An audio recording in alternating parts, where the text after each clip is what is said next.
I really had no idea who to expect. Well, sir, I confess I was expecting a young fella myself, so I guess at least one of us was right. Chapter 33. Maybe it was because he looked like a picture of silver-haired wisdom. I just don't know, but the truth is, I liked Abraham Cross from the moment I met him. When he shook my hand, he grasped my shoulder with his other hand so that I felt well and truly gripped. From this moment, Mr. Corbett, call me Ben, I said. From this moment, Mr. Corbett, he said pointedly, I am happy to be of service to you as a guide and advisor. With luck, we may also become friends. I told him that I felt luck would be on our side. He offered me a seat on his porch, which had a view of everyone passing along the boards from one end of the quarters to the other. Abraham greeted everyone, man, woman, child, with a friendly wave and a personal word of greeting. I think if that hairy old boar had come back, Abraham would have waved and said howdy. Abraham Cross had the way of a man at ease with himself. He wore dark woolen trousers, a neatly ironed white shirt, and a navy blue bow tie. I don't know if he'd dressed up because he was expecting me or if he dressed this way every day. On his head was a faded blue baseball cap with the initial P faded to near invisibility. I asked him what the P stood for. Pythians, he said. Does that mean anything to you? Weren't they athletes in ancient Delphi? I said. Well, sir, I may be old, but I ain't as old as the Greeks in old Delphi, he said, laughing. Then he explained. His greatest love in his young life, he told me, was baseball. After the war between the states, he headed north, where a few Negro teams played. Notice I said they played. I didn't say they flourished. Anyways, I made the team in Philadelphia. We was porters and butlers, iron men, lawn-mower men during the week. On the weekends, we played baseball. At Abraham's nod, I followed him off his porch and toward the little downtown of the quarters. We were passing the colored general store, Hempel's, where you could see the canned goods inside through gaps between the boards. By the front door stood a neat pyramid of beautiful peaches. Abraham reached into his pocket for a couple of pennies, which he took inside to the old man at the cash box. He came back out and selected a nice fat peach from the side of the stack. Were you any good? I asked the old man. He smiled. He looked past me to a broom standing just inside the door. He asked me to hand it to him. You want to know if I was any good? He held the broom short, like a baseball bat. Then he tossed that beautiful peach into the air. He swung. He connected. Tasting a fine spatter of peach juice on my face, I watched it sail up and up into the hot afternoon sky. Don't bother to go looking for that peach, he said. I believe it is gone, I agreed. In a minute or two, it's gonna be in Louisiana, he said with a grin. They always said tall, skinny boys like you and me can't play baseball. They say we too far from the ground. I'll tell you something. I proved they don't know everything. He wiped the broom handle on his shirt and put the broom back inside. We walked a few minutes in silence.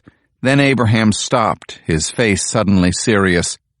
I could talk baseball and swing at soft peaches all day, he said, but you and I have some other business. Yes, we do, I said. This is serious business, Mr. Corbett. Sad business. My people are worse off now than they were the day Mr. Lincoln signed the Emancipation. Chapter 34. We don't have to go far to find a lynching tree, Abraham said. But I know how tired you young fellows get from walking in the heat of the day. I reckon we'd best take the hosses. The two hosses Abraham let out from a rickety blacksmith shop were mules. In fact, they were mules that had hauled one too many plows down one too many cotton rows. But those skinny animals proved their worth by depositing us, less than 20 minutes later, at a secluded, swampy area that was unmistakably the site of a lynching. Unmistakably. A cool grotto tucked back in the woods away from the road, big branches interlaced overhead to form a ceiling. The dirt was packed hard as a stone floor from the feet of all the people who had stood there watching the terrible spectacle. Abraham pointed to an oak at the center of the clearing. And there's your main attraction. Even without his guidance, I would have recognized it as a lynching tree. There was a thick, strong branch barely a dozen feet from the ground. The low dip in the middle of the branch was rubbed free of its bark by the friction of ropes. I walked under the tree. The hard ground was stained with dark blotches. My stomach churned at the thought of what had happened in this unholy place. Somebody left us a greeting, Abraham said. That would be the clan. He was pointing behind me to the trunk of a sycamore tree. About 5 feet up, someone had used an odd-looking white nail to attach a plank with crude lettering on it. Beware all coons. Beware all coon lovers. I've never seen a nail that color, I said. You never seen a nail made out of human bone? Said Abraham. I shuddered, reaching up to haul the plank down. Don't waste your strength, Mr. Corbett, he said. You pull that one down today, there'll be a new sign up there next week. His face changed. We got company, he said. Chapter 35. The double-barreled shotgun pointed our way was almost as big as the girl holding it. It was so long and heavy, I was more afraid she would drop and discharge it accidentally than that she might shoot us on purpose. Abraham said, "What you fixin' to do with that gun? That ain't no possum you aimin' at." I was distracted by the fact that she was very serious and very pretty. She wore a simple cotton jumper, stark white against the smooth brown of her skin. A perfect face with delicate features that betrayed the fierceness of her attitude. Deep brown eyes flashed a steady warning, "Keep away from me." "What y'all doing messing around the lynching tree?" she said. "You know this girl, Abraham?" "I surely do. This is Moody. Say hello to Mr. Corbett." Moody didn't say a word to me. She kept her barrel trained on my heart. If she was going to stare at me this way, I couldn't help looking back at her. "Well, if you know her," I said, "maybe you should tell her not to go around pointing firearms at people." "Moody, you heard the man," said Abraham. "Put it down. Now, granddaughter." "Oh, Pawpaw," she said, "what you bring this white man out here for?" Abraham reached out and pushed the gun barrel away. Moody pulled back from him as if he were trying to take away her doll. "She's your granddaughter?" "That's right." It struck me that the girl had seemed as willing to shoot her grandfather as to shoot me. She walked boldly up to me, around me, looking me over as if I represented some species of animal she had never observed before and already didn't like. "Mr. Corbett here is from Washington," said Abraham. "You working for him?" said Moody. "Why would you?" "We are working together," said Abraham. "Well, if you ain't working for him, how come he calls you Abraham and you call him Mr. Corbett?" "Because he prefers it that way." Abraham knew that wasn't so, but he fixed me in place with a look that stifled the protest in my throat. "Mr. Corbett is here by the instructions of the President of the—" "Abraham," I said, "we're not supposed to talk about any of this." He nodded, dipped his head. "You are right, Mr. Corbett," he said.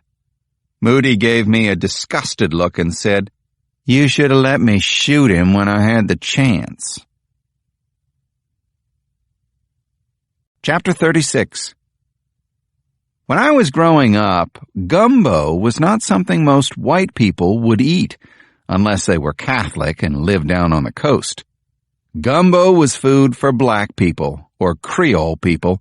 Like chitlins and hog ears, it was the kind of thing mostly eaten out of necessity, or so most people thought. My mother's cook, Aurelia, used to whip up a big pot of sausage and crawfish gumbo and leave it to feed us through Friday, her day off. So when Abraham suggested we stop in at a little gray shanty of a saloon with a crooked sign on the door, Gumbo Joe's, I was a happy man. Also along for the meal was Moody and her brother Hiram, a handsome boy of 19 with aspirations to be a lawyer. I was surprised at the idea of a Negro restaurant in Eudora, but when I stepped inside the place, I saw it was 95% saloon with a little cooker perched beside the open window in back. On the flame sat a bubbling pot. An old black man came out from behind the rickety bar. I couldn't help flinching at the sight of him. He had no chin, and his right arm was severed just below the elbow. Without our asking, he brought 3 small glasses and a bottle of beer. "Y'all want gumbo?" "We do," said Abraham. "So much for a menu." Abraham poured beer into all 3 glasses, and I took one. It wasn't cold, but it tasted real good. "What happened to that man?" I said softly. "The war," said Abraham. He explained that the old man had been a cook for Pemberton's army at Vicksburg. The Yankee mortar shell that crashed through the mess tent was no respecter of color or rank. "He lost half his face fighting for the side that was trying to keep him a slave," I said. "Wasn't fighting. He was cooking," said Abraham. "A lot of us did. The pay was good. Better than we got staying home. Those was good times, if you didn't get killed." The war between the states had been officially over for 42 years, but had never actually ended in the South. The Confederate battle flag still flew higher than Old Glory, at least at our courthouse. There were rebel flags hanging on the fronts of stores and from the flagpoles of churches. Ever since I was a boy, I had recognized the old faded butternut cap as the sign of a Confederate veteran. There had always been men with wooden legs or wooden crutches. I knew that an empty sleeve pinned up inside a suit jacket meant an arm had been left on a battlefield in Georgia or Tennessee. Maybell's handyman, otherwise a handsome old gent, had a left eye sewn shut with orange twine. The skin around that eye burned to a god-awful dry red that would have scared me if I'd been a child. "That old man behind the bar," said Abraham, "before the war, he was trying to become a professional fiddler." I shook my head. "And now he has no chin to lean his fiddle on," I said. Abraham's face broke open in a big smile. So did Moody's and her brothers. "Oh, now, Mr. Corbett, I was fooling on you. Old Jeffrey wasn't no fiddler. He was slinging beer back before the war, and he been slinging beer ever since." Moody saw the look